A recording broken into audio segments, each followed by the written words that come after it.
Gloire à Dieu.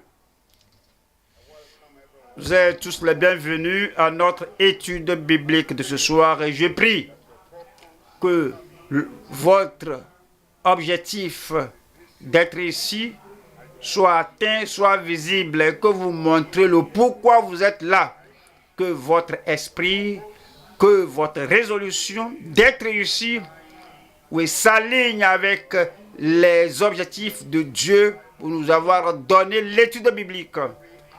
Que chaque action, que chaque réponse, que chaque réaction, que chaque expression glorifie le Seigneur. Et que les choses banales que les gens font soient enterrées et que nous montrions que nous sommes de véritables enfants de Dieu, voulant apprendre, voulant avoir la grâce de Dieu, afin d'obéir à la parole de Dieu. Que Dieu vous accorde la grâce à obéir et à mettre votre confiance en lui. Père, nous te bénissons, nous te louons, merci de nous avoir amenés à l'étude de ta parole. Je prie que nous t'honorions tout en honorant ta parole, tout en l'acceptant, tout en croyant à la parole, tout en vivant selon ta parole. Merci Seigneur pour la réponse. Au nom de Jésus, nous prions. Nous revenons à Exode, notre étude en ce temps-ci, dans le livre d'Exode, notre étude, le deuxième livre de la Bible. C'est le livre qui parle de la rédemption, le livre qui parle de la puissance de Dieu, et c'est le livre qui parle de le rachat, la rédemption du peuple qui était dans l'esclavage et qui était sorti de cet esclavage afin de servir le Seigneur. Et le mot qui sort, le mot qui se présentait à Pharaon et à l'Égypte et au monde entier et à tout chef de corvée, c'est l'expression « laisse aller mon peuple afin qu'il me serve ». Et au chapitre 6 que nous allons examiner ce jour, nous allons voir aujourd'hui la rassurance divine pour les ministres découragés et les membres dans le désespoir. Exode 6, et nous allons voir le verset 1. L'Éternel dit à Moïse, « Tu verras maintenant ce que je ferai à Pharaon. Une main fort puissante le forcera à les laisser aller. Une main puissante le forcera à les chasser de son pays. » Chapitre 5. Moïse et Aaron étaient allés voir Pharaon et ils ont répété la loi de Dieu, les commandements de Dieu, les décrets de Dieu à Pharaon. Ils disaient, laisse mon peuple aller afin qu'il me serve. Pharaon a répondu, et sa réponse n'est pas rassurante.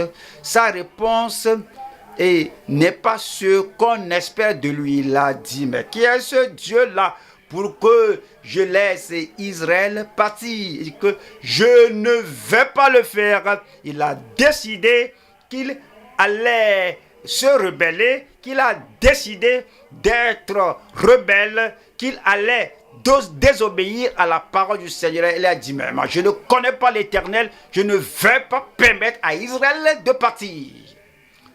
Et il a aggravé leur souffrance. Il a nommé des chefs de corvée de leur imposer de plus grandes tâches qu'ils faisaient. Les enfants d'Israël, eux aussi, ces gens qui formaient, qui faisaient les briques et coupaient les pailles, leur tâche est devenue très grande et il n'y a pas de miséricorde pour eux. Les chefs de corvée les battaient, les fouettaient Alors ils sont venus à Moïse et à Aaron que le Seigneur vous regarde, qui vous regarde, parce que vous êtes allés voir Pharaon et vous avez mis un couteau dans Sam et l'épée pour nous tuer à cause de cette tribulation, à cause de cette persécution, à cause de l'oppression là. Ils étaient devenus très découragés, ils étaient dans le désespoir et Moïse lui-même est allé dire à Dieu, Seigneur, pourquoi tu m'as envoyé? Mais pourquoi tu nous as envoyés vers Pharaon? Parce que depuis que je lui ai parlé, en ton nom, dans ta parole, il n'a pas obéi à cela. Plutôt, il a augmenté l'oppression, la servitude du peuple.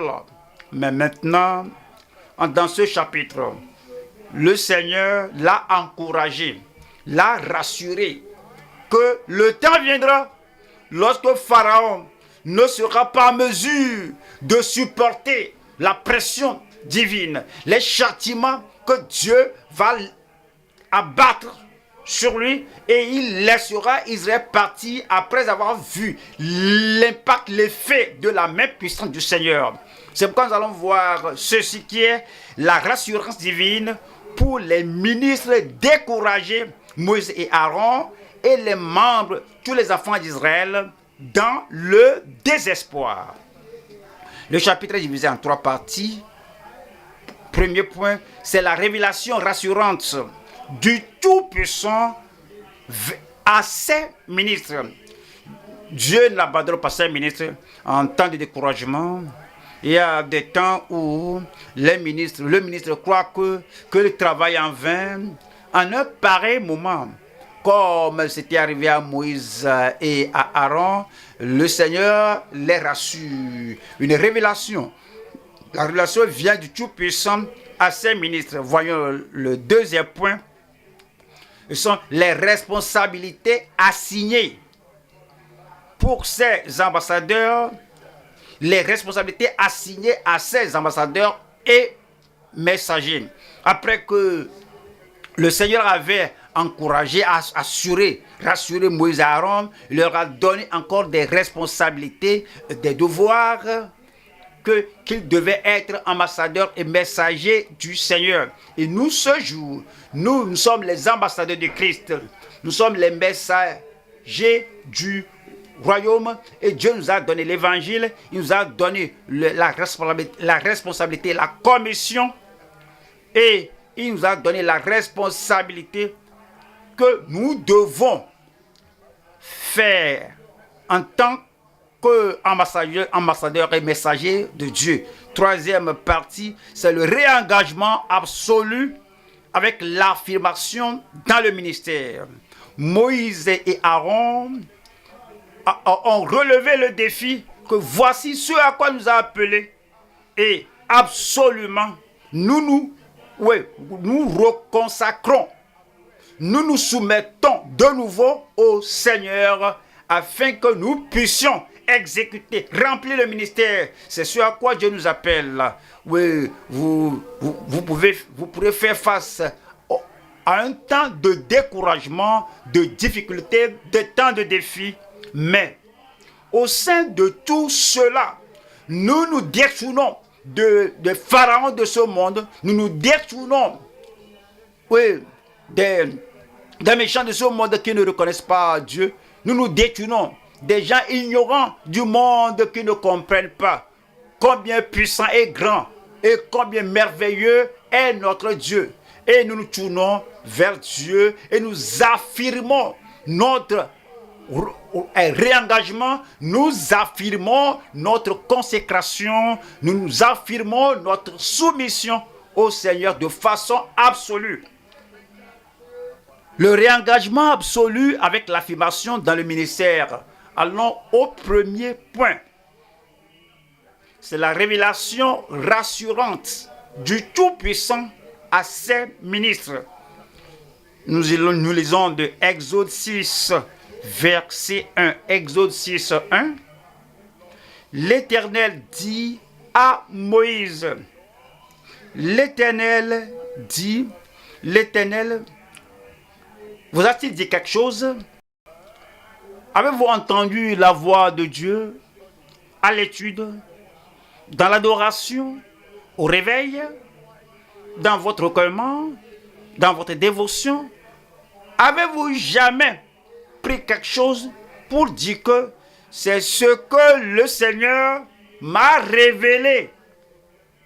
Si vous lisez la Bible, si vous étudiez la Bible, si vous écoutez les messages et vous n'avez jamais reconnu une révélation à vous, vous ne lisez pas du tout, vous ne lisez pas bien. Mais si vous lisez bien, vous allez retrouver que voici la révélation du Tout-Puissant qui vous rassure que voici ce qu'il vous appelle à faire. Et c'est dit, l'Éternel dit à Moïse, tu verras maintenant ce que je ferai à Pharaon. Nous craignons Pharaon, nous craignons les chefs de corvée, nous craignons les oppresseurs lorsqu'on n'entend pas de Dieu, le Tout-Puissant lui-même, que voici ce qu'il fera. Et seulement nous voyons l'orgueil de Pharaon, nous voyons la rébellion et la désobéissance de Pharaon, nous voyons que l'agression, l'agressivité de Pharaon, c'est pourquoi on a peur, c'est pourquoi nous tremblons devant Pharaon. Mais lorsqu'on entend le Dieu Tout-Puissant lui-même qui vous parle et dit, voici ce que le Dieu Tout-Puissant, moi le Dieu Tout-Puissant, je ferai à Pharaon. Tu verras maintenant ce que je ferai à Pharaon. Une main puissante le forcera à les laisser aller. Une main puissante le forcera à les chasser de son pays. Nous allons voir 3 sections ici. Première partie, l'accomplissement certain de Dieu. Quand il a dit, je ferai. L'accomplissement certain de Dieu. 2. Nous allons voir ici la puissance souveraine de Dieu. Quand il a dit, je suis, cela le déclare. Je suis celui qui suis. Alors, qui dit que celui-là qui existe, qui s'auto-existe. Il n'a pas de commencement, il n'a pas de fin. Pharaon avait un commencement et Pharaon avait une fin. Et c'était une vie brève que Pharaon a vécue. Mais le Dieu Tout-Puissant a dit, oui, j'ai la puissance souveraine, j'ai l'autorité souveraine, je suis la puissance souveraine. Et numéro 3, c'est la promesse septuple de Dieu. Et dans ces versets que nous allons lire, versets 6 et 7, 8, il dit que je le ferai, ou je ferai, ou je veux, cette fois. La promesse septuple de Dieu. Je désirerai, je désire. Numéro 1, oui, l'accomplissement certain de Dieu, je ferai. Exode chapitre 6, verset 1. Voyons ceci. L'Éternel dit à Moïse, tu verras maintenant ce que je ferai à Pharaon.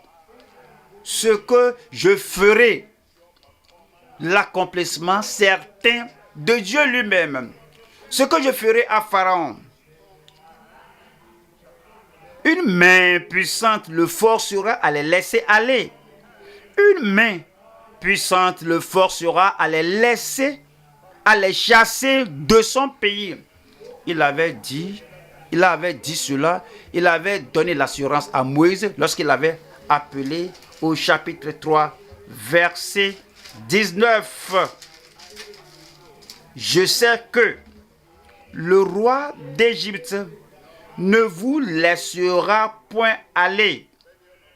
La rébellion d'un homme n'est pas une surprise à Dieu. Cela surprit Moïse parce que Moïse était un homme, un ministre. La rébellion nous surprend parce que nous sommes des hommes. Mais cela ne surprend pas Dieu. Dieu sait qui sera rebelle. Dieu sait qui sera têtu. Dieu sait comment ils vont manifester la récalcitrance. Dieu sait qui sera têtu, rebelle. Il n'y a rien qui surprenne Dieu. Mais nous sommes surpris, nous sommes affaiblis, nous sommes découragés parce que nous ne connaissons pas la fin dès le début. Mais le Dieu Tout-Puissant sait. Il sait qui sera Judas Iscariote. Oui, l'autre disciple ne savait pas, les autres disciples ne savaient pas. Dieu sait qui serait Damas. Démas du moins, Paul ne savait pas, mais d'autres savaient. Oui, quiconque est désobéissant, est rebelle, est résistant et ne surprend pas Dieu, mais Dieu sait que Pharaon va choisir la voie de la destruction. Je sais que le roi d'Égypte ne vous laissera point aller, si ce n'est par une main puissante. Le verset 20 dit, j'étendrai ma main et je frapperai l'Égypte par toutes sortes de prodiges que je ferai au milieu d'elle. C'est l'accomplissement de Dieu. Dieu l'a déjà dit. Il l'a dit au chapitre 3. Maintenant, il le dit au chapitre 6 que je ferai ce que je ferai. Alors, il continue de nous dire au milieu d'elle, après quoi il vous laissera aller. Moïse, tu vas entendre ce que Pharaon dira. Mais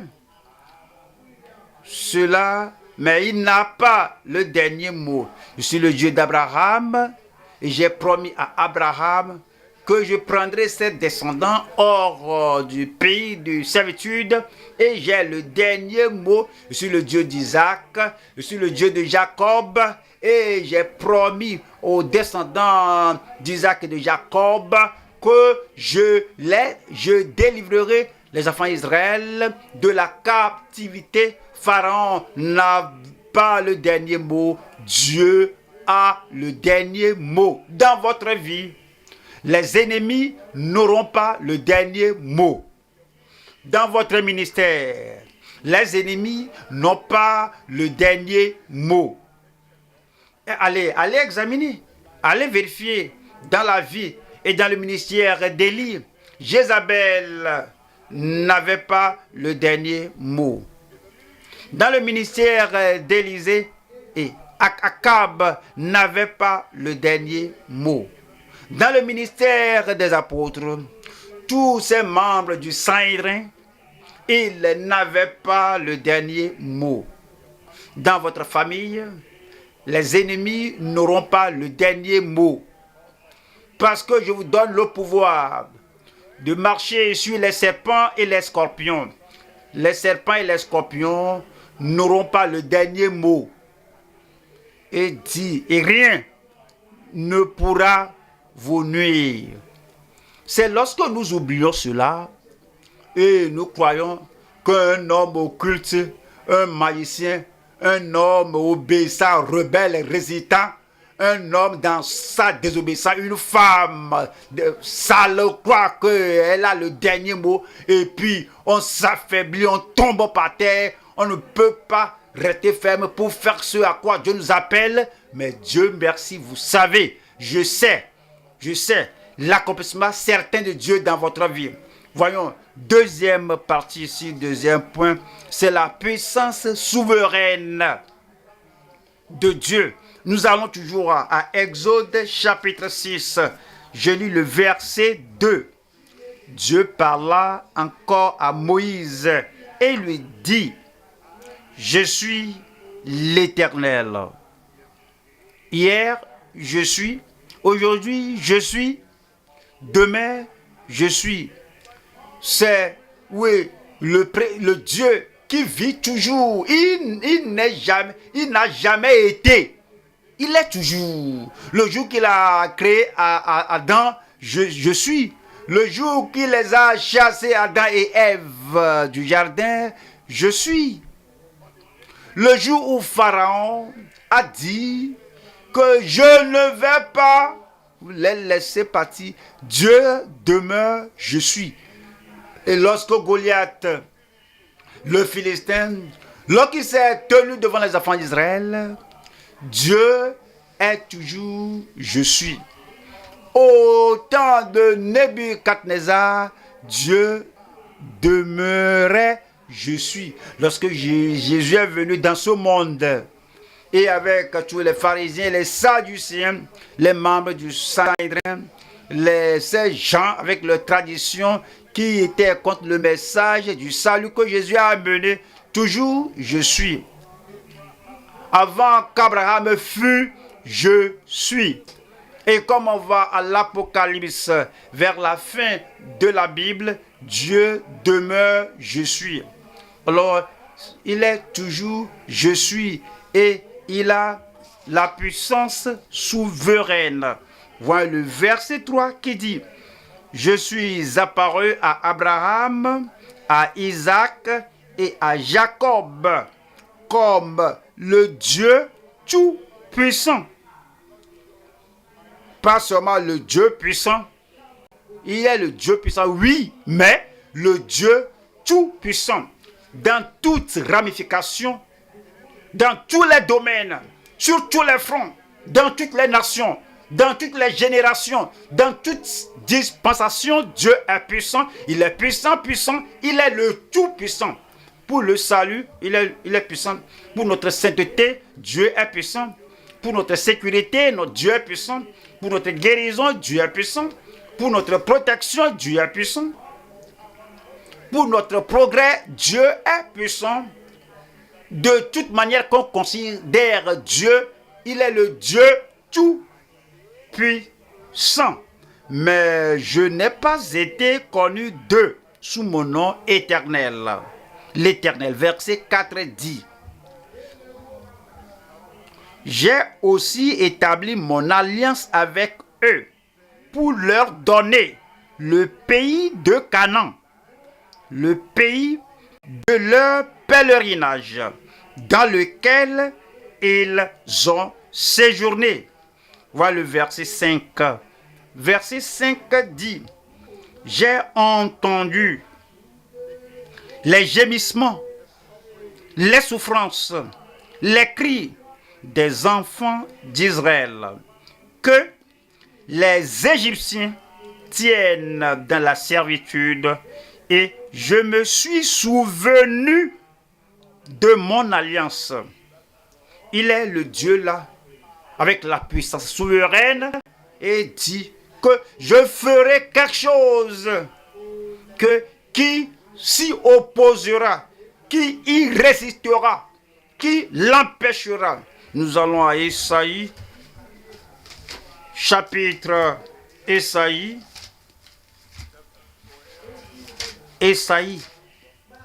chapitre 12, verset 2. Voici, Dieu est ma délivrance, je serai plein de confiance et je ne craindrai rien.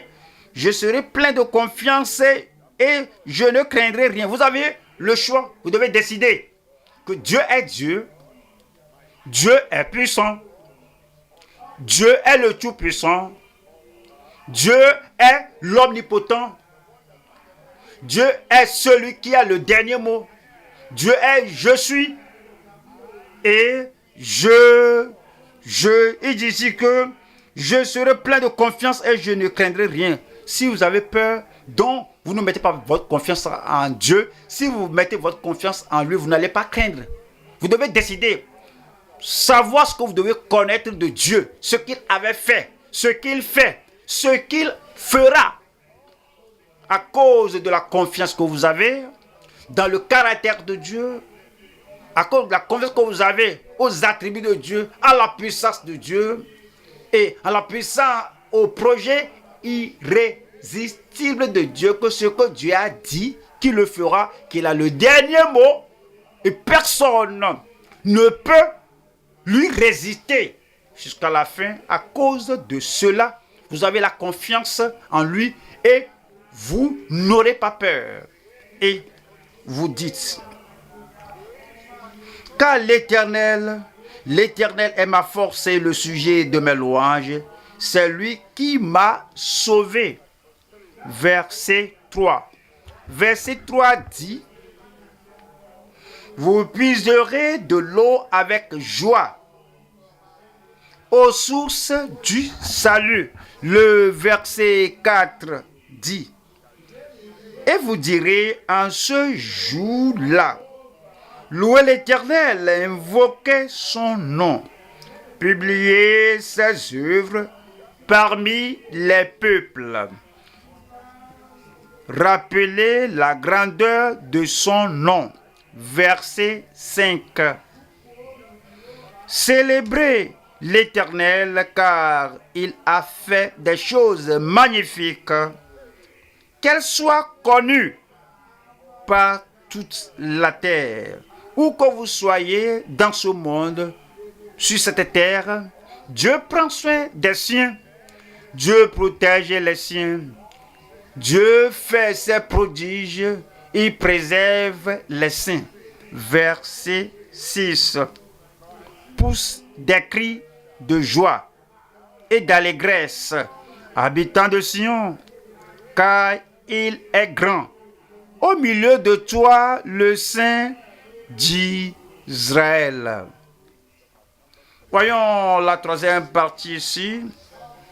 La promesse septuple de Dieu. Le nombre 7, c'est le nombre de perfection, le nombre de complétude, de totalité. Quand on voit quelque chose dans la parole de Dieu, on parle de septuple ou quelque chose de 7, c'est parfait. C'est la totalité. Exode 6. Alors nous allons compter ce que comme Dieu a promis là-bas, ce qu'il fera. Verset 6. C'est pourquoi dit aux enfants d'Israël, je suis l'Éternel. Numéro 1, je vous affranchirai des fardeaux dont vous chargez les Égyptiens. Numéro 2, je vous, toujours le futur, son désir de faire, la promesse de faire, je vous délivrerai de leur servitude. Numéro 3, je vous sauverai à bras étendus et par de grands jugements. Voyons le verset 7. Voici le numéro 4. Je vous prendrai pour mon peuple. Et numéro 5. Je serai votre Dieu et vous saurez que c'est moi, l'Éternel votre Dieu, qui vous affranchit des travaux dont vous chargez les Égyptiens. Numéro 8, verset 8, c'est le numéro 6 maintenant. Je vous ferai entrer dans le pays que j'ai juré de donner à Abraham, à Isaac et à Jacob. Numéro 7, je vous le donnerai en possession, moi, l'Éternel. Cette fois, le Seigneur a assuré son serviteur, son ministre Moïse, qu'il va les délivrer à briser la fournaise de fer. Je les ferai sortir, je les amènerai là-bas, je les établirai là-bas. J'accomplirai ma volonté dans leur vie. La promesse septuple de Dieu. Ésaïe, chapitre 41, le verset 10. Ne crains rien, car je suis avec toi. Ne promets pas tes regards inquiets, car je suis ton Dieu. Numéro 1, je te fortifie. Numéro 2, je viens à ton secours. Numéro 3, je te soutiens de ma droite triomphante. Verset 11, voici, ils seront confondus. Ils seront couverts de honte.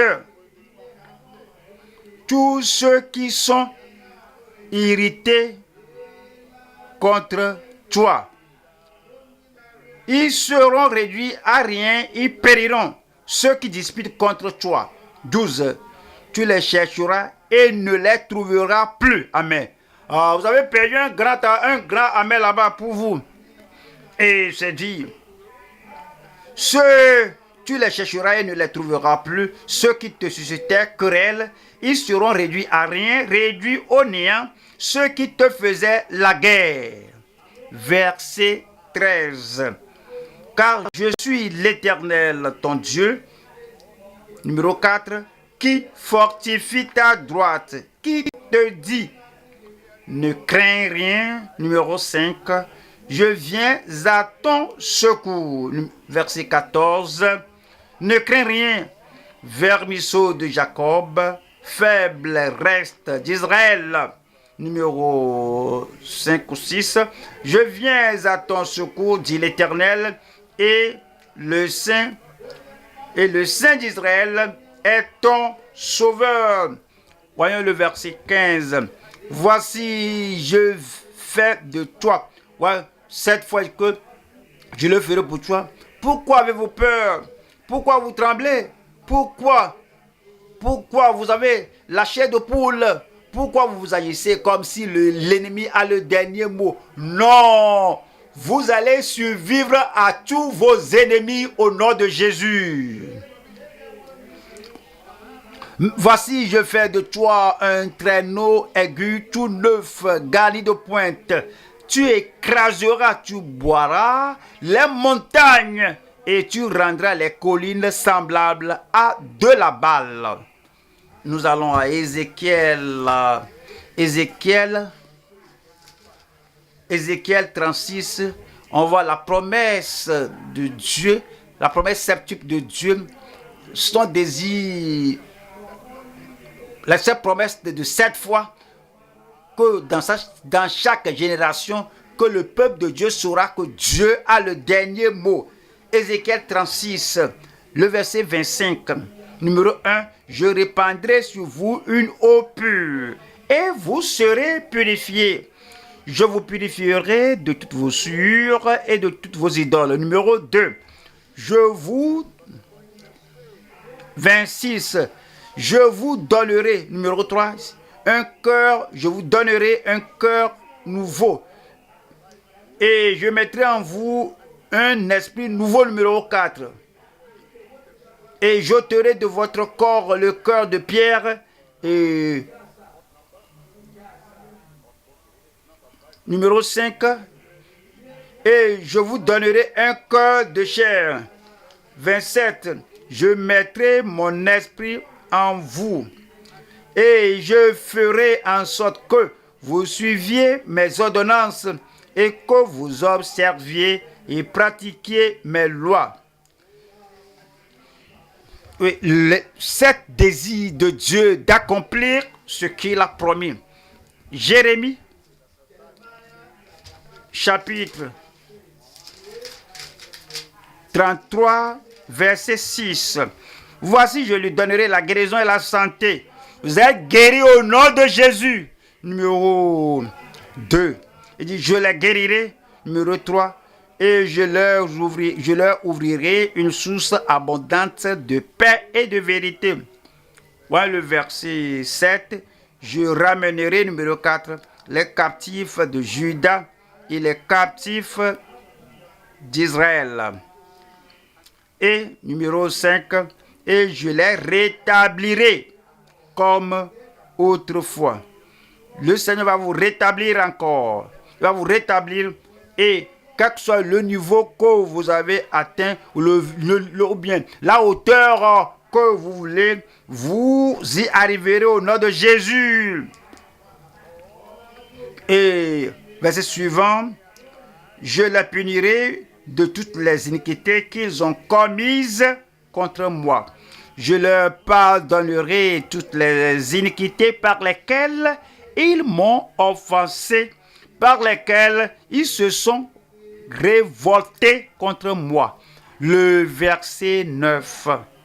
Cette ville sera pour moi un sujet de joie, de louange et de gloire parmi toutes les nations de la terre qui apprendront tout le bien que je leur ferai.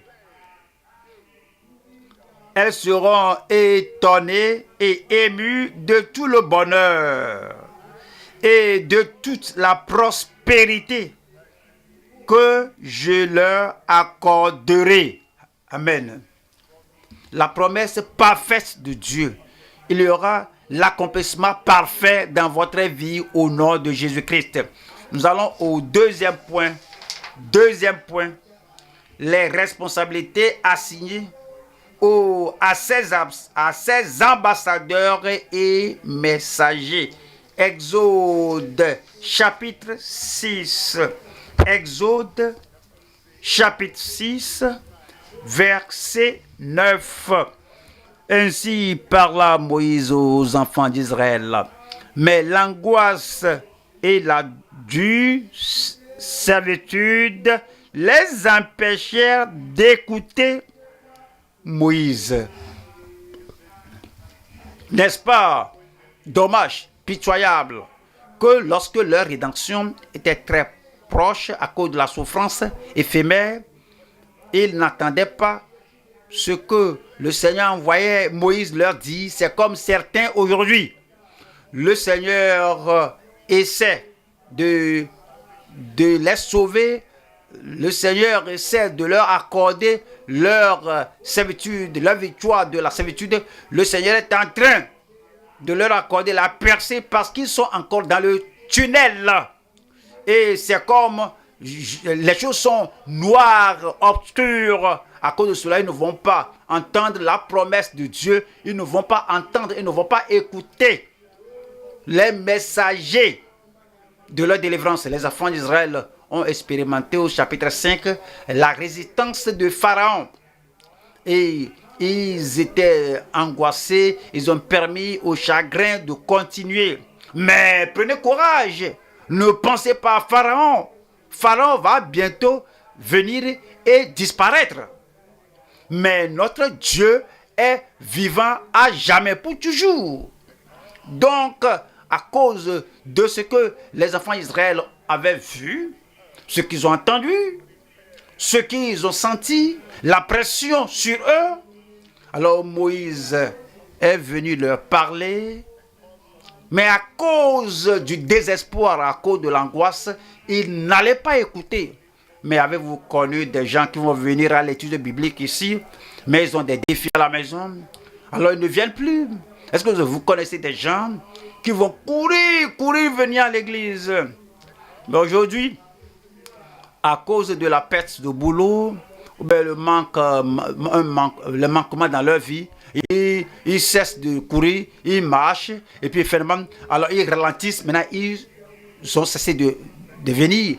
Est-ce que vous connaissez des gens qui servent le Seigneur de tout leur cœur, de toute leur âme, de toute leur pensée, mais à cause de certaines résistances de la part des rétrogrades, ils sont si découragés, ils sont désespérés, alors ils ne continuent pas de servir le Seigneur. Est-ce que vous connaissez des gens qui avaient des fardeaux, des gens qui avaient la vision pour évangéliser, le fardeau, la vision pour prendre l'évangile à des régions lointaines, mais ils avaient quelques revers, quelques pertes, au marché ou bien au boulot. À cause de ces choses-là, ils sont désespérés, ils sont angoissés par... Parlez-leur maintenant. Si vous parlez de quelqu'un, oui, j'étais fervent, hein. J'étais très zélé pour le Seigneur, j'étais très passionné, mais maintenant, je suis découragé. Mais prenez courage, levez-vous. Si vous restez là-bas, Pharaon viendra vous piétiner. Mais si vous dites que mon Dieu est toujours vivant, que ce qu'il m'a donné à faire, la responsabilité qu'il m'a défié de faire est toujours là, je vais le faire. Lorsque vous levez, le Seigneur sera avec vous. Sa puissance sera avec vous. Et vous n'allez pas mourir dans le découragement au nom de Jésus. Voyons le verset 10. Verset 10 dit, l'Éternel parla à Moïse et dit, verset 11, va, parle à Pharaon, roi d'Égypte, pour qu'il laisse aller les enfants d'Israël hors de son pays. Le Seigneur a donné la responsabilité une fois encore. La même responsabilité. Oui, il avait envoyé Moïse et Aaron. Allez dire à Pharaon, laisse aller mon peuple. Et Pharaon n'a pas obéi à cela. Aucun nouveau message doit parvenir à Pharaon jusqu'à ce qu'il obéisse à ce message-là. Laisse aller mon peuple jusqu'à ce qu'il fasse cela. N'êtes-vous pas surpris? Parfois, les gens disent que, pasteur, tu as parlé là, hier là, tu as parlé de l'obéissance, tu as parlé de la sainteté, sans laquelle personne ne verra le Seigneur. Oui, et tu parles encore du même message. Oui, parce que Dieu ne va pas changer le message jusqu'à ce que vous obéissiez à cette instruction, à cette injonction. Les gens qui enregistrent des messages comme les enfants ramassent les papillons et que plus de messages, plus de messages. Ce que vous avez là, si cela n'est pas fait, alors Dieu va encore dire ça. Il va encore répéter cela. Dieu va encore donner la responsabilité. Ce n'est pas nous, c'est le Seigneur qui donne le message. Va leur dire, je leur avais parlé, mais va leur encore dire, jusqu'à ce qu'ils obéissent à cela. Je vais leur dire la même chose. Je leur dis la même chose. Nous allons voir encore ici 3 sections. Première partie ici, nous allons voir ici. Nous allons voir ici l'abattement et l'angoisse des multitudes. 2. Nous allons voir ici la fermeté du Tout-Puissant avec ses ministres. Numéro 3, c'est la fidélité de Aaron et Moïse. Voilà la première partie ici. Nous voyons l'abattement et l'angoisse des multitudes. Nous allons au Proverbe, chapitre 24, verset 10. Si tu faiblis au jour de la détresse, ta force n'est que détresse. Pour les enfants d'Israël, s'il vous plaît, rappelez-vous, ils n'avaient pas une session d'études bibliques hebdomadaire. Pour les enfants d'Israël, ils n'avaient pas le réveil de jeudi. Pour les enfants d'Israël, rappelez-vous, pour eux, ils n'avaient pas des prédicateurs dynamiques qui leur parlaient de l'alliance de Dieu chaque dimanche ou bien de ce mois, parlaient de la fidélité, de la bonté de Dieu et que le Seigneur est mon berger et le berger est mon Seigneur et le grand berger va faire tout ce qui me concerne. Les enfants d'Israël, ils n'avaient pas cela parce qu'ils n'entendaient pas la totalité de la parole de Dieu. Ils s'abattaient, ils avaient l'abattement. Mais est-ce que moi, j'ai une excuse? Moi qui prêche la promesse de Dieu, la prophétie de la parole, moi qui prêche la totalité de la parole de Dieu, si moi, je suis abattu, mais qu'est-ce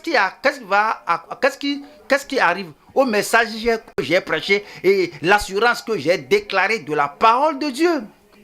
Alors, un petit problème, un petit défi, une petite persécution, un petit rejet va me faire être découragé, abattu. Mais qu'est-ce que je prêche? Alors, quel est mon profit de ce que je prêche? Mais pour vous, vous êtes des prédicateurs aussi, des pasteurs de groupe, des pasteurs de district, des pasteurs des églises d'Annès, des gagneurs d'âmes, des pasteurs de région, des moniteurs, des dirigeants de la cellule, des pasteurs d'État, de nations, etc.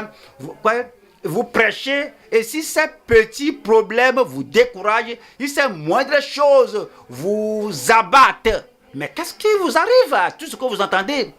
Et moi, à part la prédication de la parole, à à part la lecture biblique, je connais l'histoire de grands hommes de Dieu qui ont vécu et ont servi avant notre temps. J'ai étudié John Wesley.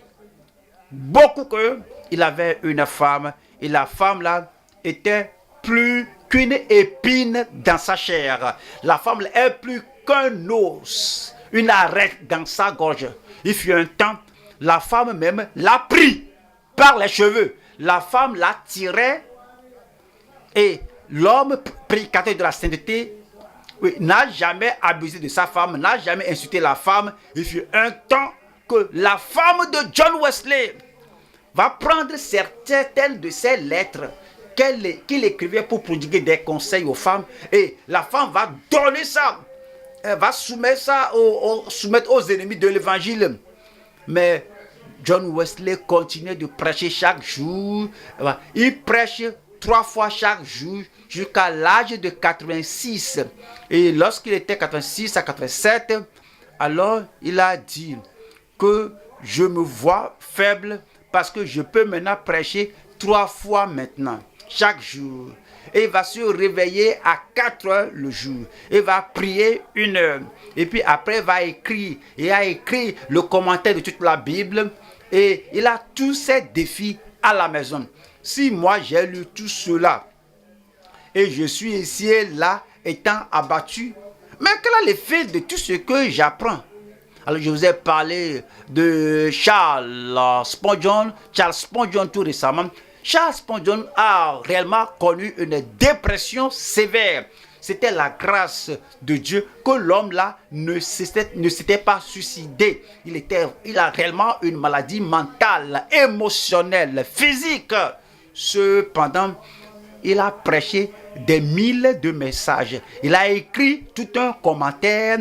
J'ai lu. Il a écrit le trésor de David de Psaume 1 jusqu'à 150. Et il n'y a point d'autres livres sur les psaumes comme ça. Mais l'homme avait un problème. Et de tout ce que nous connaissons, de tout ce qu'on entend, et si on s'assied, on ne peut pas prêcher, je suis découragé, je suis abattu, regardez ce qu'on me fait. Ah, vous n'avez pas de problème à comparer à ceux de ces grands hommes de Dieu. Voyons encore ce qui est dit. Si tu faiblis au jour de la détresse, ta force n'est que détresse.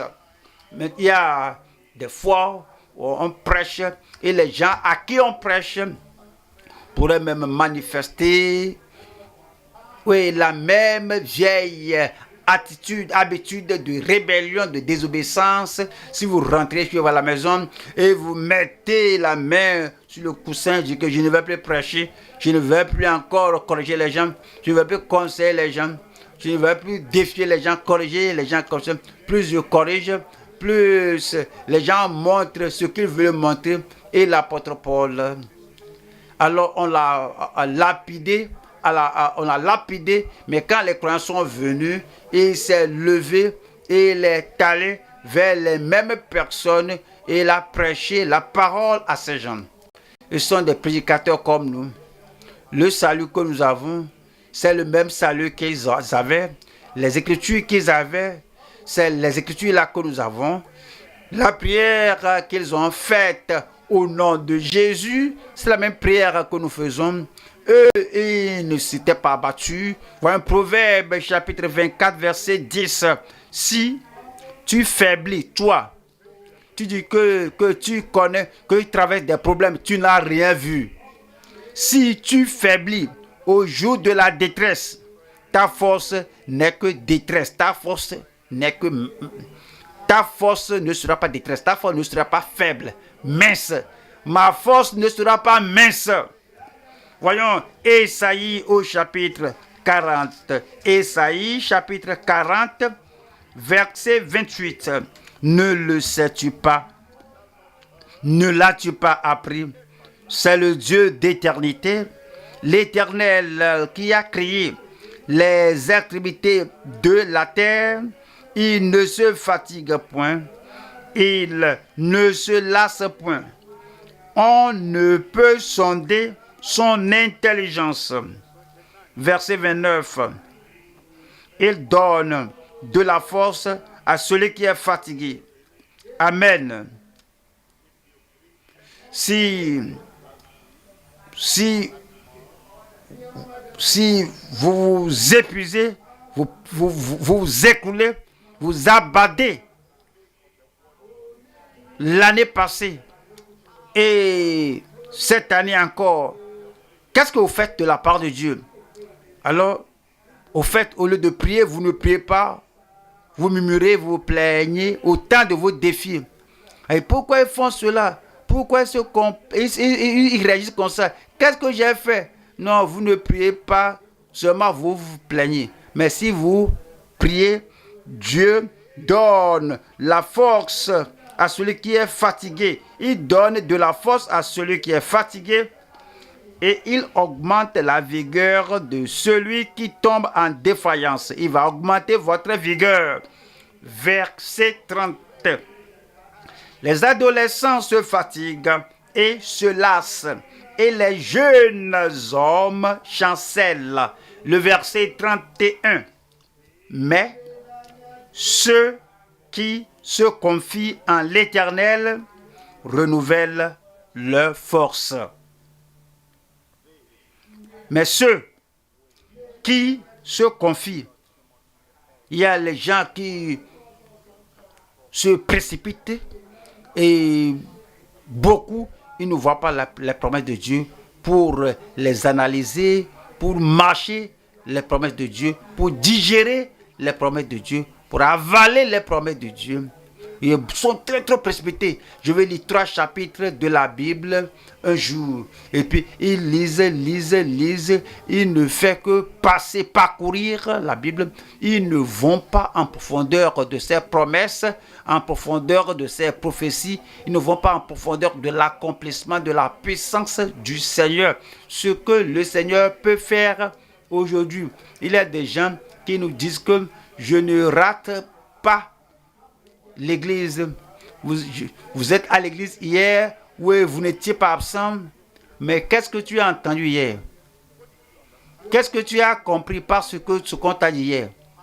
Quelle puissance, quelle force, quelle onction, quelle source de force que tu as eu hier, de ce que tu as écouté hier? C'est parce que je ne rate pas le culte, mais confie-toi à l'Éternel, médite sa parole. C'est ainsi qu'on a la force. C'est pas seulement ce qu'on entend, mais c'est ce qu'on fait avec ce qu'on entend. Mais ceux qui se confient en l'Éternel renouvellent leur force. Ils prennent le vol comme les aigles. Ils courent. Ils ne vont pas ralentir. Ils courent. Ils ne vont pas s'asseoir. Ils courent. Ils ne vont pas faire dos, ils courent et ne se lassent point. Ils marchent et ne se fatiguent point. Je ne vais pas me fatiguer. Je ne vais pas me fatiguer. Vous savez, si vous êtes en Christ pendant 20 ans, 30 ans, vous êtes en Christ pendant 40 ans, 60 ans, vous êtes en Christ, quelques-uns d'entre nous. Quelque chose que vous traversez aujourd'hui, allez examiner cela. Cela est arrivé 20 ans passés. Cela est arrivé 30 ans passés. Cela est arrivé 50 ans passés. Et on est toujours vivant. Si cela est arrivé 40 ans passés, 20 ans passés, 15 ans passés, et puis on n'était pas battu, on n'était pas fatigué, puis on est toujours vivant. Regardez ceci. Si ça arrive aujourd'hui, là, on va toujours demeurer vivant. On va toujours demeurer fort. Le diable n'a pas un nouveau truc à faire sortir de sa poche. Ce que le diable fait aujourd'hui, il l'avait fait auparavant. Et on en avait triomphé. On va encore en triompher aujourd'hui. Numéro 2 ici, c'est la fermeté du Tout-Puissant avec ses ministres. Nous retournons à l'Exode. Exode 6, le verset 10. L'Éternel parla à Moïse et dit, verset 11, va. Il était ferme avec Moïse et avec Aaron. Qu'est-ce que vous faites ici? Alors vous êtes en train de lécher vos plaies. Un pharaon ne va pas m'entendre. Qu'est-ce que je vous ai dit? Levez-vous. Il dit ici, va parler à Pharaon, roi d'Égypte, pour qu'il laisse aller les enfants d'Israël hors de son pays. Le verset 12 dit, Moïse répondit en présence de l'Éternel, voici les enfants d'Israël ne m'ont point écouté, comment Pharaon m'écouterait-il, moi qui n'ai pas la parole facile? Moïse avait dit ceci au départ. Dieu a dit que tais-toi, c'est moi qui ai fait la bouche, c'est moi qui ai fait ta langue, et tu répètes cela. Lorsque les gens sont dans le désespoir, sont découragés, ils vont répéter la même chose à maintes reprises. Mais le Seigneur avait corrigé cela, Moïse, que tu avais dit que tu as la parole facile, difficile, que ne dis plus cela. Faut pas dire cela. Pourquoi tu répètes encore cela? Alors, le verset 13 nous dit, l'Éternel parla à Moïse et Aaron et leur donna des ordres. Il a dit, ce n'est pas comment tu te sens. Je ne fais aucun cas de tes larmes, de ta timidité. Peu importe tes plaintes répétitives. Et il leur a donné des charges au sujet des enfants d'Israël et au sujet de Pharaon, roi d'Égypte, pour faire sortir du pays d'Égypte les enfants d'Israël. Ce que le Seigneur a dit, nous le ferons. Je le ferai. Je ne vais pas plaindre, je le ferai. Le Seigneur était ferme avec ses ministres. Et le Seigneur est toujours ferme avec nous. Il ne reconnaît pas les plaintes. Il ne reconnaît pas l'abattement de cœur. Il ne reconnaît pas le désespoir. Va, il a dit, continuez d'aller. Numéro 3 ici. Nous allons voir ici la fidélité d'Aaron et de Moïse. La fidélité d'Aaron et de Moïse. Nous allons à Exode 6. Nous lisons le verset 20. Amram prit pour femme Jochebed, sa tante, et elle lui enfanta Aaron et Moïse. Les années de la vie d'Amram furent de 137 ans. Verset 26. Ce sont là cet Aaron et ce Moïse à qui l'Éternel dit, faites sortir du pays d'Égypte les enfants d'Israël selon leurs armées. Nous allons voir Michée chapitre 6. Michée 6, verset 4. Car je t'ai fait monter du pays d'Égypte. Je t'ai délivré de la maison de servitude. Et j'ai envoyé devant toi Moïse, Aaron et Marie. Avez-vous remarqué l'ordre des noms ici?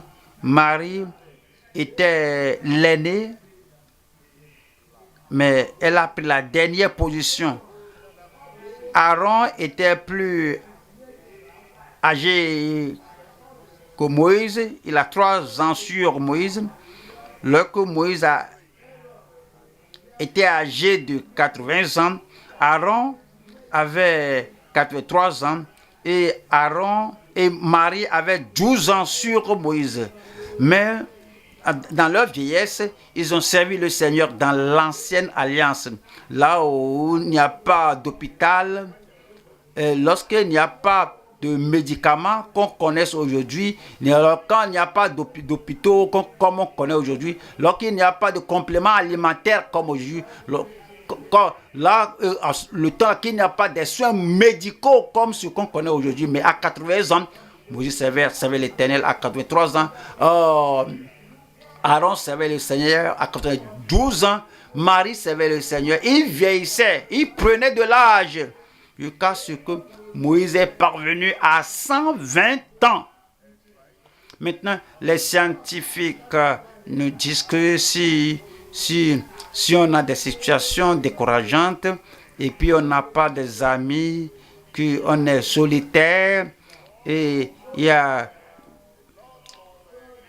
a beaucoup de critiques contre soi et que ces choses vous dérangent, ils disent qu'on ne va pas vivre longtemps. Quand on vit au-delà de 70 ans, on dit que c'est surprenant. Mais Moïse avait tous ces défis, avec toutes ces années-là, à l'âge de 90 ans, lorsqu'il dirigeait les enfants d'Israël, Pharaon était un problème. Les magiciens d'Égypte avaient leurs problèmes avec lui. Et toutes ces multitudes d'Israël couraient à Abiram, Dathan. Ils ont dit que on dit que il ne faut pas avoir de problème avec les gens, alors il faut mener ta vie, il ne faut pas avoir de crise, parce que dès que tu es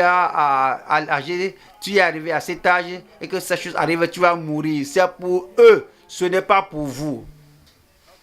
Ce n'est pas pour moi. Je dis, ce n'est pas pour moi. Vous savez, quelqu'un dit que, pasteur, je dis oui. Est-ce que je peux te conseiller? Je dis que, s'il vous plaît, allez-y. Je n'ai pas dit oui. Je dis que d'accord, allez-y. Et que vous savez, si vous vivez comme vous le faisiez à 50 ans, ceci est mauvais, tu corriges cela. Ceci est mauvais, tu corriges cela. Ceci est mauvais, tu corriges cela. Est-ce que tu comprends, monsieur, avec tous mes respects pour vous, que cela peut te donner ceci, que c'est ce que les scientifiques disent. Et tu peux mourir avant ton temps. Il faut jeter cela à la poubelle. Je dis jeter cela à la poubelle. On ne meurt pas parce qu'on prêche l'évangile. On ne meurt pas parce qu'on réprimande les pécheurs. On ne meurt pas parce que nous faisons sortir les gens du péché à la sainteté. Et il dit que prêche la parole en temps favorable ou non. Il censure, corrige avec patience. Et le temps viendra où les gens ne vont pas supporter les saines doctrines, mais ils vont se créer des docteurs ayant des oreilles qui les démangent. Ils vont se détourner de la fausse doctrine pour aller vers les fables. Mais toi, persévère. Alors, on ne meurt pas parce qu'on obéit au Seigneur. J'obéis au Seigneur quand je réprimande le péché.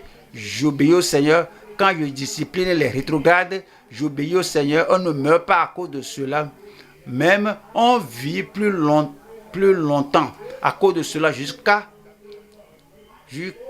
ce qu'on voit, jusqu'à ce que le Seigneur voit quelqu'un qui fait exactement comme moi. Alors il va nous garder en vie. Il va me garder en vie. Il va vous garder en vie au nom de Jésus. Et Moïse et Aaron obéissaient au Seigneur. Nous allons continuer d'obéir au Seigneur au nom de Jésus. Nous allons au troisième point maintenant. C'est le réengagement absolu avec l'affirmation dans le ministère. Nous allons à Exode chapitre 6. Je lis le verset 26. Exode 6, Le verset 26. Ils sont là, c'est Aaron et ce Moïse, à qui l'Éternel dit: faites sortir du pays d'Égypte les enfants d'Israël selon leurs armées. Verset 27. Ce sont eux qui parlaient à Pharaon, roi d'Égypte, pour faire sortir d'Égypte les enfants d'Israël. Ce sont là ce Moïse et c'est Aaron. Je prie que Dieu parle bien de vous, que voici l'homme, voici la femme.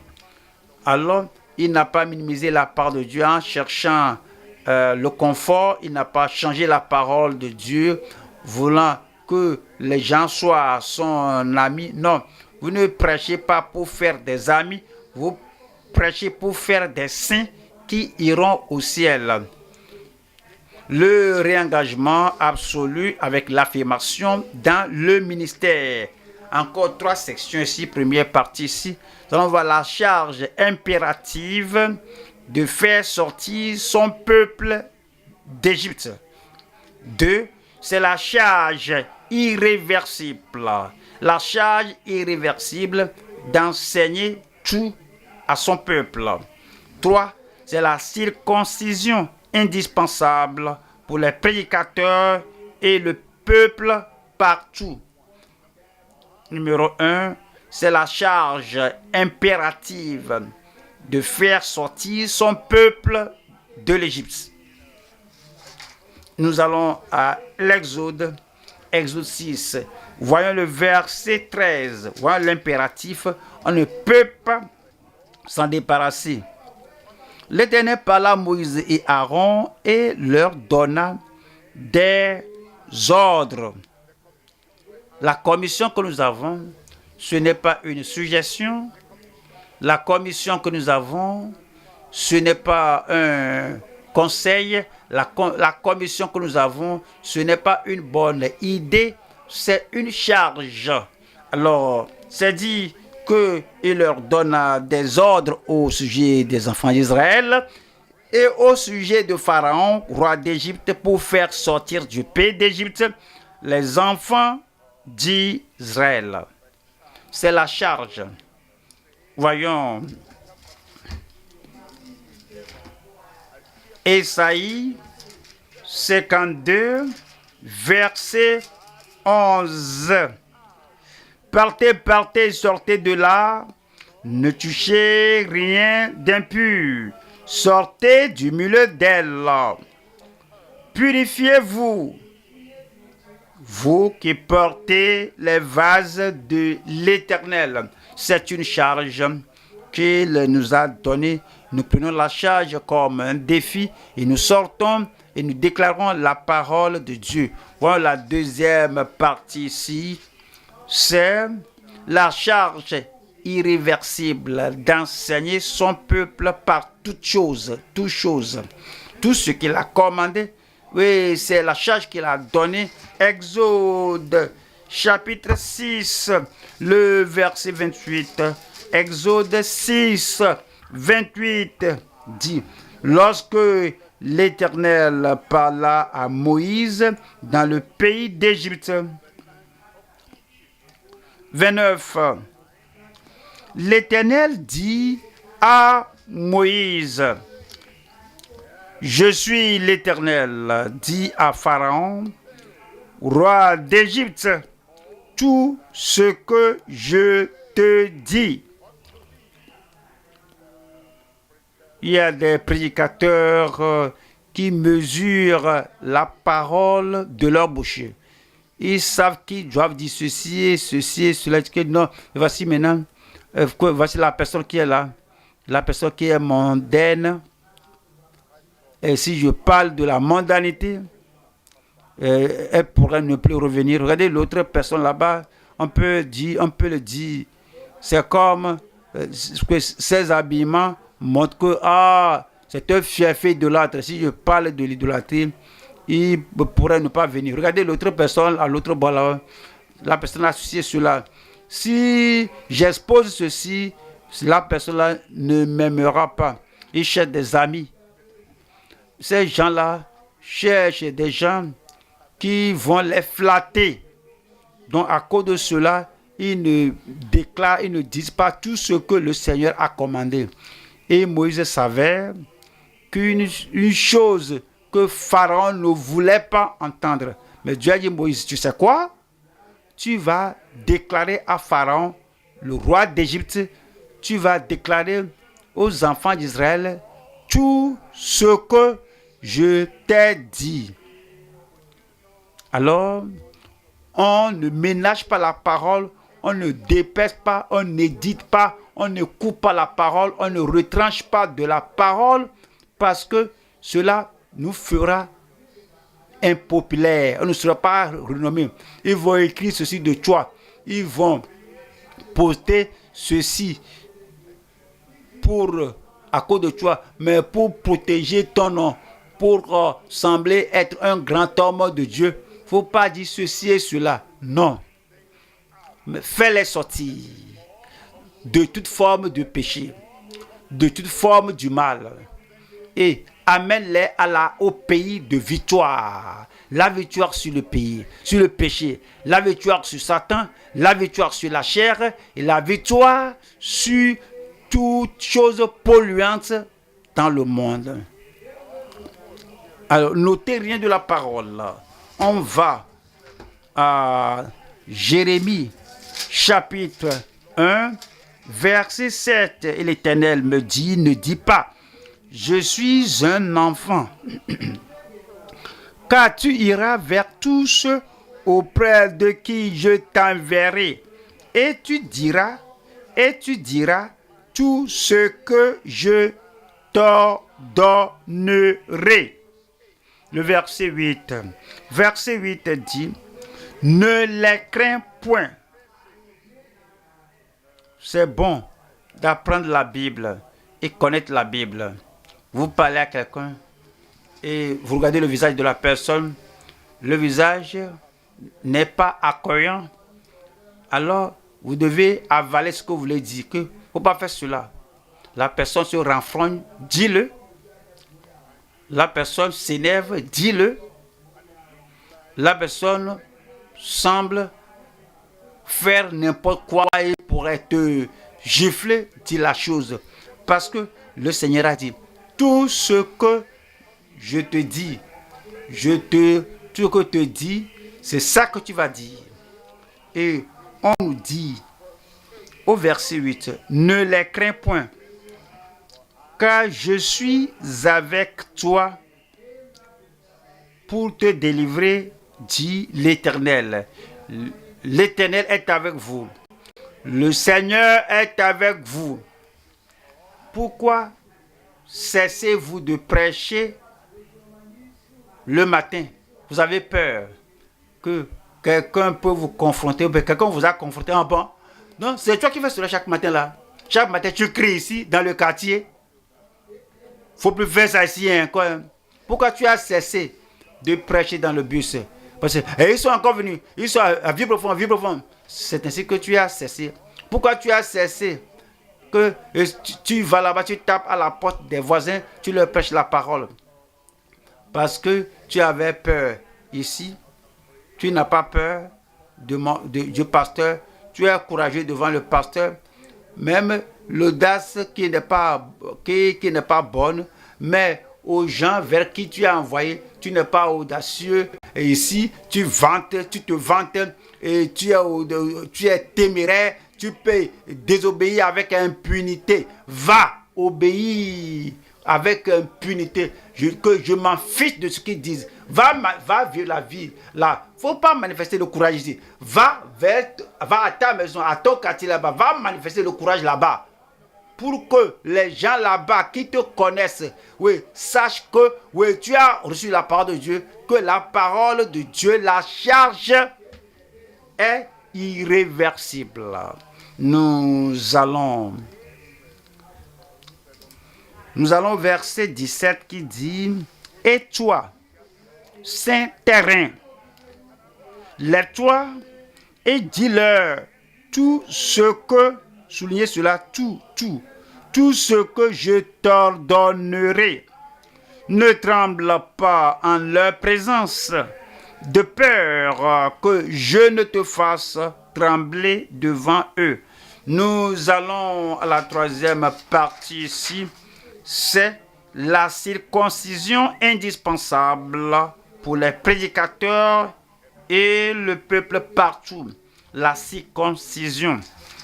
Le verset, nous allons à Exode chapitre 6 et le verset 30 dit: Et Moïse répondit en présence de l'Éternel: Voici, je n'ai pas la parole facile. Comment Pharaon m'écouterait-il? Moïse a besoin de comprendre que la circoncision physique et la circoncision des lèvres, oui, c'est parce qu'il compte, c'est la circoncision du cœur. Lorsque Dieu circoncit le cœur, il nous fait que nous l'aimions sans tenir compte de ce que les gens disent, ce que les gens font, leur réaction. Si réellement on est circoncis de cœur, on doit se lever et obéir au Seigneur. Nous allons en Deutéronome 30, le verset 6. L'Éternel, ton Dieu, circoncira ton cœur et le cœur de ta postérité. Et tu aimeras l'Éternel, ton Dieu, de tout ton cœur. Lorsque le cœur est circoncis, vous allez aimer le Seigneur au-dessus de votre petite personne. Vous allez aimer le Seigneur au-delà de votre modique personnalité. Vous allez aimer le Seigneur au-delà de votre disposition. Vous allez aimer le Seigneur au-delà de votre confort, au-delà de votre convenance. Quand le Seigneur circoncit votre cœur, vous allez l'aimer au-delà de ce que vous faisiez, ces habitudes qui vous satisfont et qui n'aident pas dans le royaume de Dieu. Car l'Éternel ton Dieu circoncira ton cœur et le cœur de ta postérité, et tu aimeras l'Éternel ton Dieu de tout ton cœur. Pas une partie de votre cœur. Ce n'est pas aimer le Seigneur à cœur partagé. Quand vous êtes content, vous l'aimez. Quand vous n'êtes pas content, vous ne l'aimez pas. Vous aimez le Seigneur de tout votre cœur et de toute ton âme, toute l'émotion, tout votre sentiment, afin que tu vives. Dès que la circoncision là a lieu, la circoncision du cœur là va nous encourager et va nous pousser à aller obéir au Seigneur, quel que soit le prix.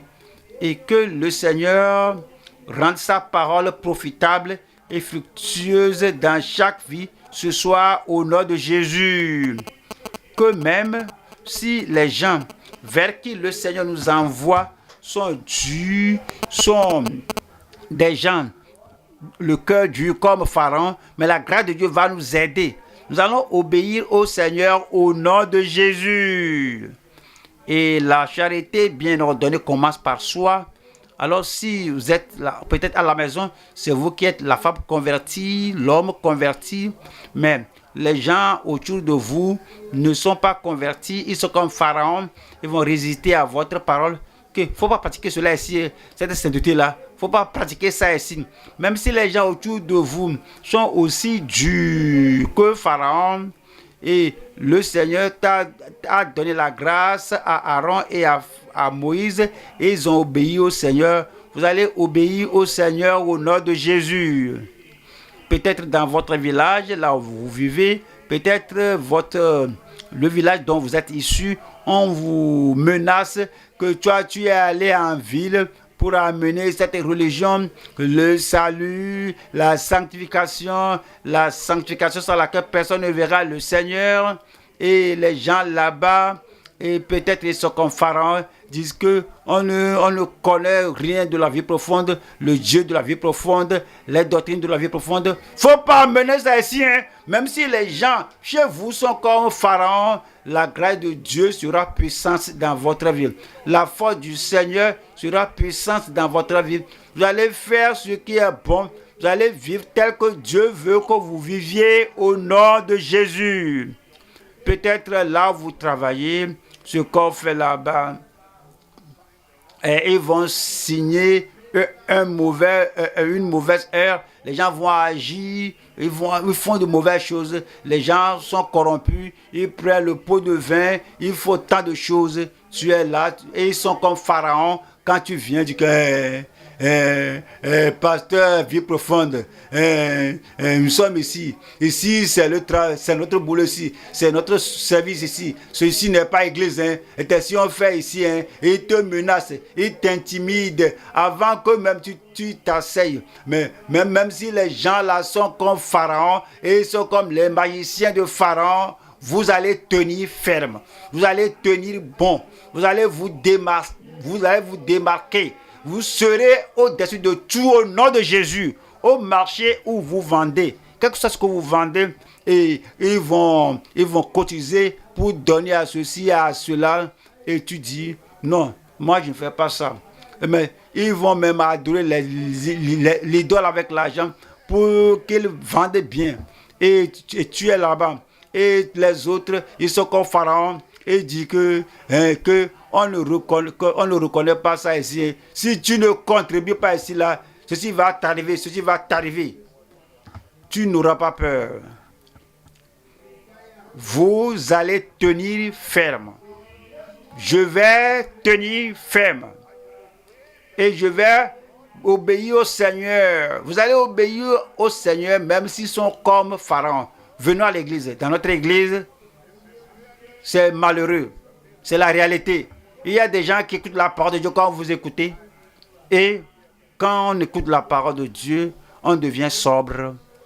On se soumet au Seigneur. Et on dit, réellement, je n'étais pas comme ça au départ. Et maintenant, je vais revenir à là où j'étais pour obéir à la parole de Dieu. Je vais mener une vie transparente, une vie honnête, une vie humble, une vie sainte. Et il peut se trouver des gens qui ont entendu la parole comme vous. Ils viennent à vous et disent que faisons ceci, cela. Tu dis non. J'ai maintenant décidé. Quoi? Tu dis quoi? Et ils se comportent comme Pharaon envers vous. Dans l'église, tu vas tenir bon. Tu vas les vaincre au nom de Jésus. Vous n'allez pas mourir ou périr comme Pharaon. Vous allez vous démarquer. Vous allez tenir ferme dans la grâce de Dieu, dans la saine doctrine, quel que soit ce que les autres font. Les autres peuvent, moi, je ne peux pas. Je vais faire la volonté de Dieu. Ce soir, il y a encore l'occasion pour vous, pour décider, pour venir devant le Seigneur, pour avoir la grâce de Dieu dans votre vie. Et dire, Seigneur, je veux obéir à tout ce que j'entends dans ta parole. Donne-moi la grâce. Il va vous donner la grâce. Tenons-nous debout maintenant et parlons au Seigneur dans la prière. Vous parlez au Seigneur. Vous amenez tout ce que vous avez appris au Seigneur dans la prière. C'est entre vous et Dieu. Ne permettez pas à l'ancienne habitude de revenir, de vous faire être imprudent au temps de la prière. Le Seigneur nous donne la rassurance divine. Quoique découragé d'être un membre, un ministre dans le désespoir, le Seigneur dit, je vais t'aider, je vais t'aider, je vais te soutenir, je vais tenir ta main.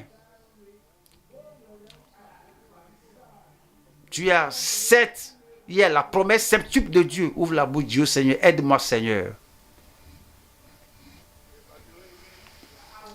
Évaluez votre salut. Est-ce que vous êtes réellement sauvé? Réaffirmez votre foi en Christ.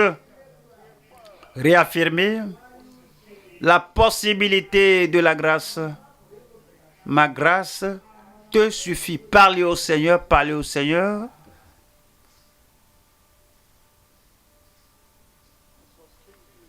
Dieu va vous soutenir dans les épreuves, il va vous supporter dans la tentation. Dieu va vous supporter au sein des gens rebelles et désobéissants qui veulent que vous soyez avec eux sans penser à votre vie, à votre futur, sans penser à votre victoire sur le péché, sur la chair. Tout le temps que vous voulez méditer et vous consacrer, vous concentrer sur la parole de Dieu. Vous voulez repenser et les gens vont amener des distractions, des dérangements et vous n'étiez pas en mesure de prendre la résolution, mais décidez que j'ai décidé de suivre Jésus. Pas de retour, pas de retour. J'ai décidé de vivre dans la sainteté. Pas de retour, pas de retour. Vous avez des gens autour de vous qui aimeraient vous distraire quand vous examinez votre vie. Quand vous examinez la nécessité de vous repentir, ces gens vont vous secouer, ils vont vous pousser, ils vont vous irriter. Ils sont comme Pharaon. Ils sont comme les magiciens. Ils essaient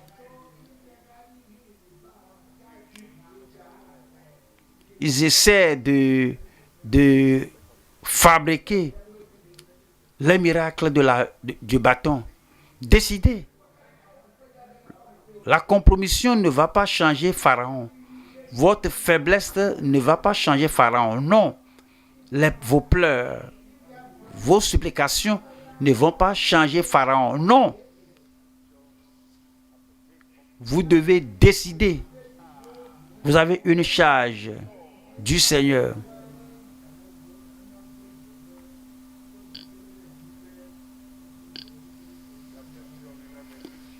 Vous avez la révélation rassurante qui vous a été donnée comme un enfant de Dieu honoré.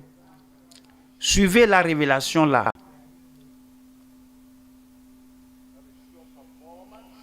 Nous avons l'accomplissement certain. Dieu a dit que je ferai. Suivez cela. Croyez à tout cela. Tu verras ce que je ferai à Pharaon. Et les regards sur le Seigneur. Même si Pharaon est à côté de vous là, et il veut faire ce qu'il faisait, ne permet pas à sa rébellion, à sa désobéissance, à son cœur de pierre de vous déranger. Décidez. Et les regards sur le Seigneur qui dit, je ferai cela pour toi. Concentrez-vous sur l'accomplissement de Dieu. Concentrez-vous sur la puissance souveraine de Dieu. Il dit, je suis un pharaon là-bas, un rétrograde là-bas comme pharaon. Il ne connaît pas la puissance de Dieu. Il ne veut pas savoir ce que Dieu exige. Fermez les yeux sur eux. Amenez votre cœur, votre vie sous le contrôle de la toute-puissance de Dieu. Que Pharaon qu'il n'ait pas le dernier mot dans votre vie, dans notre église, à l'étude biblique, à l'étude biblique, à l'adoration. Qu'aucun pharaon étranger n'ait le dernier mot dans votre vie. Que Dieu, le Créateur du ciel et de la terre, ait le dernier mot. Que Dieu, l'auteur de la Bible, ait le dernier mot. Il donne une charge. Il nous donne une commission. Sortez. Ne faites aucun cas de Pharaon. Ne faites aucun cas de la rébellion de Pharaon. Sortez. Ne périssez pas dans les péchés de l'Égypte, du monde, dans la corruption du monde. Obéissez à ce que Dieu a dit. Regardez, la promesse septuple de Dieu. Dieu a dit, je purifierai, je sauverai, je sanctifierai, je t'aurai le cœur de pierre, je vous donnerai un cœur de chair. J'accomplirai ma parole. Je vous rendrai saint. Je vous rendrai fort. Et aucun pharaon, aucun Nebuchadnezzar, aucun Hérode ne sera en mesure de tenir devant vous. Je t'aiderai jusqu'à la blanche vieillesse. Je suis ton Créateur et je te soutiendrai. Mets ta confiance en l'Éternel. Les choses qui empêchent ta prière, que ces choses n'arrivent pas ce jour.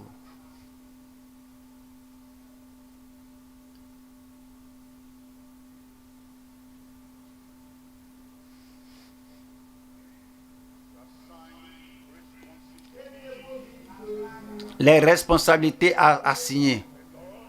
On t'a donné les responsabilités comme ambassadeur du Seigneur, comme messager du Seigneur. N'ayez pas le cœur abattu. La parole sort, la parole est sortie. Il y a des gens qui n'ont pas d'honneur pour la parole de Dieu. Et vont vouloir publier leur rébellion, leur désobéissance. Ne soyez pas abattus à cause d'eux. Tenez ferme. Tenez ferme. Tenez tout droit. Et démarquez-vous. Reconsacrez votre vie au Seigneur. Quel que soit ce que les autres font, moi, je vais obéir au Seigneur. Reconsacrez-vous au Seigneur. La grâce. Dieu vous donnera plus de grâce. Pas la grâce pour se battre. La grâce pour se soumettre.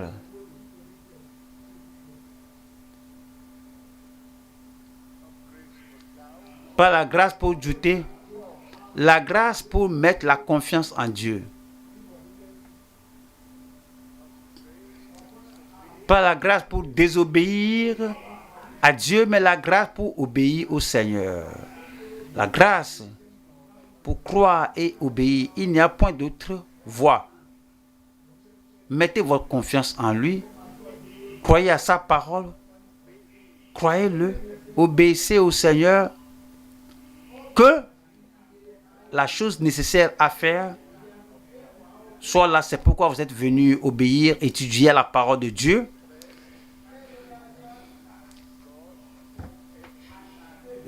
N'attendez pas que Dieu vous ménage, vous dolote, que les prédicateurs vont vous doloter. Non, Moïse n'a pas été envoyé pour doloter Pharaon. Il a été envoyé pour lui donner une charge. Laisse mon peuple aller. Moïse n'a pas été envoyé pour se prosterner devant Pharaon, fléchir les genoux devant Pharaon, supplier Pharaon. Non, non, non, non, non, non, non, non. Faut pas espérer que Dieu vous supplie. Dieu veut que vous repentiez. Il veut que vous reteniez. Il veut que vous reveniez à lui de tout votre cœur. Il y a la bénédiction en obéissant au Seigneur. Obéissez.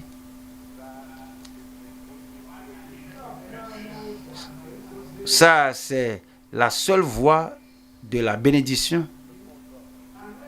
On n'a pas de place devant Dieu. On n'a pas de place devant le serviteur de Dieu. Si on est comme Pharaon, pas de place. Pas d'honneur. Pas de bénédiction. Le Seigneur considère ceux qui ont le cœur humble. Et des gens qui ont l'esprit contrit.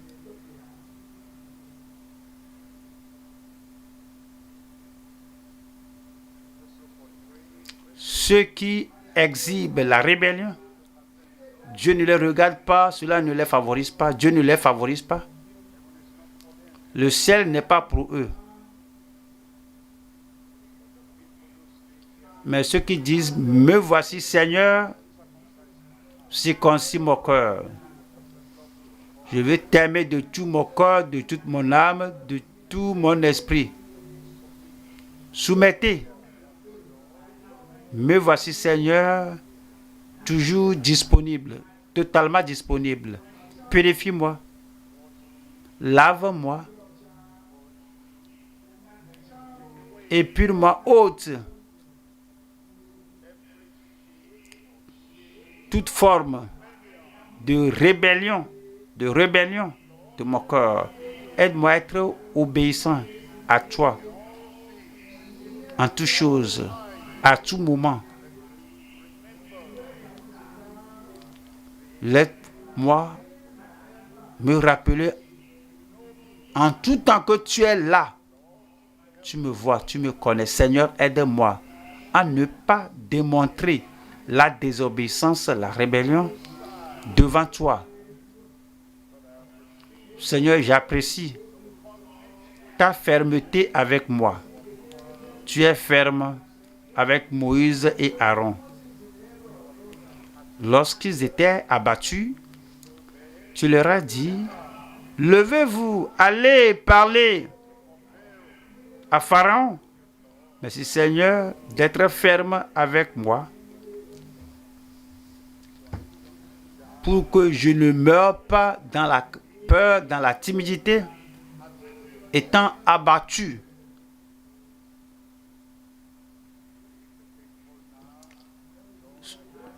Et sois fidèle. Seigneur, je viens à toi. Seigneur, je serai fidèle.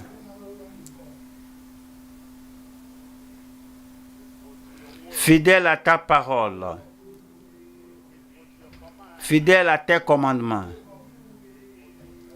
Fidèle à ce que j'ai entendu. Fidèle à ce que j'ai appris. Pour que j'obéisse à cela.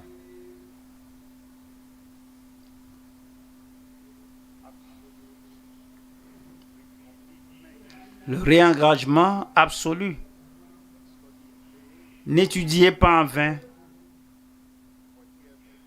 Si on attend la parole et qu'on ne retourne pas à Dieu et pour nous remettre entièrement au Seigneur avec l'affirmation au message, l'affirmation dans le ministère, nous aurions appris en vain. Parlez au Seigneur, dites-lui,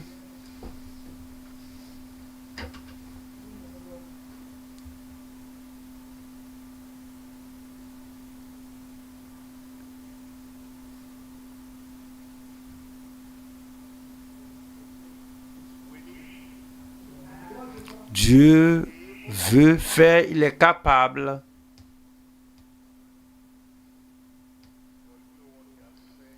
Dieu veut faire ce qu'il a promis de faire. La charge est impérative. La charge du Seigneur est impérative. Ce n'est pas quelque chose qu'on peut balloter ici et là. Va et ne pêche plus. C'est un impératif.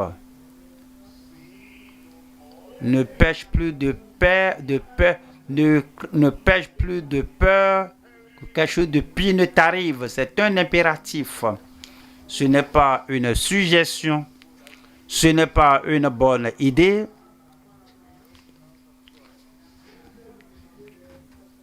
Un véritable enfant de Dieu doit faire comme Dieu a commandé. Ne mettez pas le message derrière vous. Ne raisonnez pas pour demander pourquoi.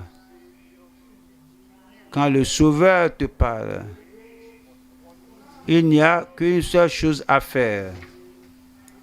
Obéis.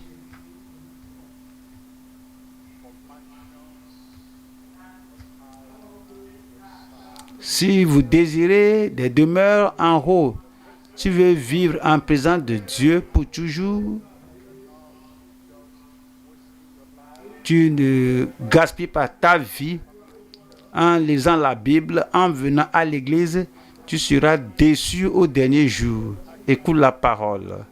Écoute la parole. Ce qui dit, il faut y obéir.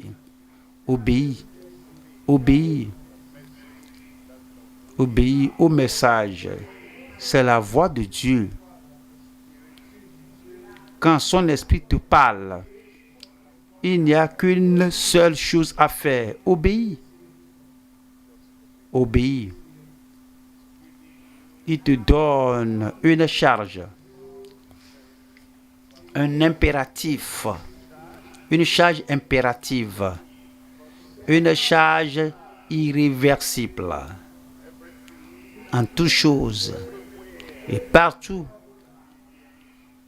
que vous soyez obéissant à cette parole.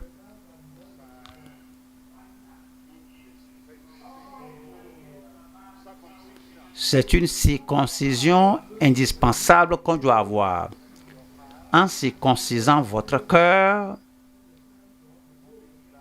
en notant la dépravation, la nature adamique que vous avez amenée dans ce monde et que Dieu ôte, il ôte le cœur de pierre, rebelle, têtu, en le remplaçant avec le cœur de chair.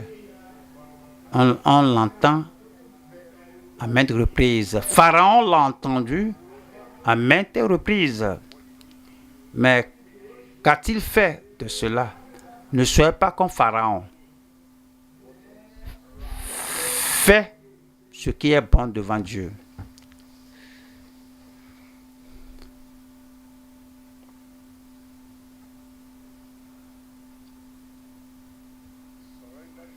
Soumettez-vous au Seigneur.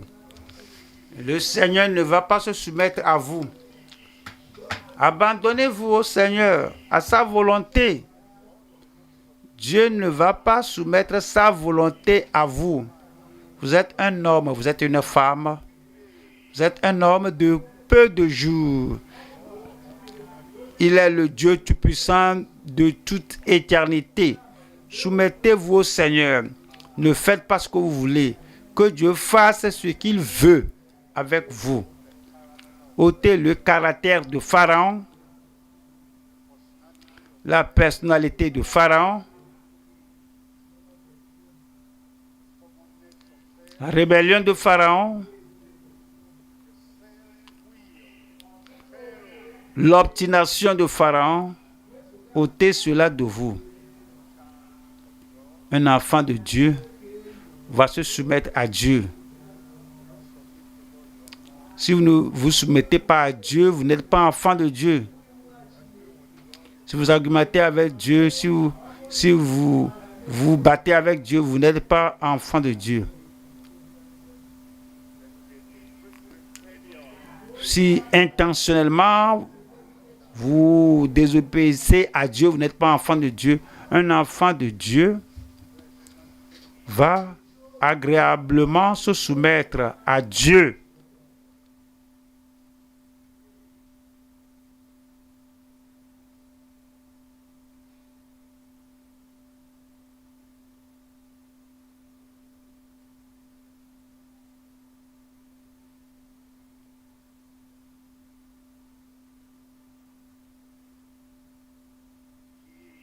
Au nom de Jésus, nous prions.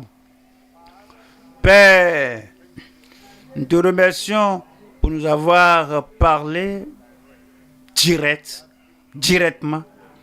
Nous demandons que la vertu de la repentance soit accordée à tous au nom de Jésus et que la vertu d'une soumission totale, absolue à toi soit accordée à chacun de nous comme des enfants de Dieu aimables au nom de Jésus. Ôte de nous la nature de Pharaon, l'attitude de Pharaon, la rébellion de Pharaon, la désobéissance de Pharaon et l'obstination de Pharaon. Ôte cela de chacun de nous au nom de Jésus. Et délivre-nous du sort tragique de la condamnation et de la souffrance éternelle de Pharaon. Seigneur, aide-nous à méditer sur ta parole et quand nous rentrons chez nous, partout où nous allons, que ce soit à la maison, au service, sur la voie, dans la communauté, dans le quartier, partout. Seigneur, si un pharaon nous confronte, aide-nous à ne pas avoir peur de pharaon pour te déconsidérer. Seigneur, aide-nous à prendre notre position ferme. Pharaon, Nebuchadnezzar, avec le rebelle Absalom, et les gens qui trahissent, aide-nous à prendre notre position, à tenir ferme, aide-nous dans notre caractère, dans notre comportement, dans tout ce que nous faisons au nom de Jésus. Et les gens qui avaient le cœur abattu, on avait peur des gens comme Pharaon, peut-être ils sont à la maison, peut-être ils sont dans les rues, peut-être ils sont au service, peut-être ils sont à l'église. Partout où ces gens se trouvent, ôte de notre cœur toute forme de crainte, de timidité devant Pharaon, partout au nom de Jésus. Et la grâce, la force et l'amour constant dans le cœur, dans notre âme, pour continuer de t'aimer, de te servir, sans faire aucun cas de ce que Pharaon peut dire ou rester auprès de nous. Accorde cela à tous au nom de Jésus. Plus de courage pour tout le monde. Plus de force pour tout le monde. Plus de fermeté pour tout le monde. Et la décision que nous avons prise pour suivre Jésus, pour vivre comme Jésus, pour parler comme Jésus, pour obéir à ta parole comme Jésus, la décision que nous avons prise pour être de vrais disciples de Jésus, nous n'allons pas faire demi-tour. Quelque chose qui arrive, quelque chose soit la personne qui contredise, quelque soit la personne qui abandonne, quelque soit la personne qui est déloyale, quelque soit la personne qui raille, quelque soit la personne qui fait autre chose, nous allons continuer de suivre Jésus jusqu'à la fin. Merci Seigneur parce que nous savons que tu as exaucé. Au nom de Jésus, nous prions.